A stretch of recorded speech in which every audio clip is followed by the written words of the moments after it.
Am I the a-hole for not standing up against my husband when he embarrassed our daughter and her fiancé? My daughter Eli, 25, met her fiancé Brad, 24, met around 2 years ago in college. They are both musicians, however Brad studied composing. They graduated last year. Eli started a very high-paying and prestigious job, very hard to get accepted to, especially considering her age, however Brad is still looking for a steady job, which is not that easy to find in his field. That wasn't a problem for me, and for my husband or so I thought, until very recently. I'll start by saying that our family is very well off, as both me and my husband come from important families. My husband and I didn't have any problems with Brad, as he was nothing but polite and kind to us, even though he is not from our social status.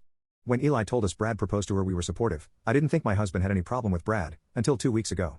2 weeks ago we met Brad's family for the first time before the wedding.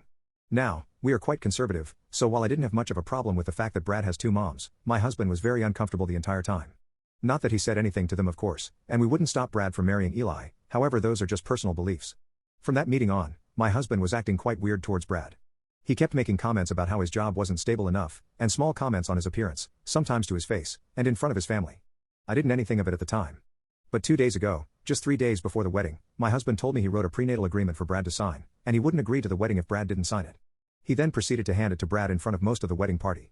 My daughter was very upset with us, as we embarrassed Brad, because by giving him that it means we do not trust him, and if he does sign it makes him look dumb because he can't have a lawyer go over it in such a short notice. Also, she was very embarrassed by the whole thing, because she trusts Brad, and now his family and friends think she is entitled and mean, because she's forcing him to sign it. I do not believe that Brad is using Eli for her money, but I thought my husband was just being cautious.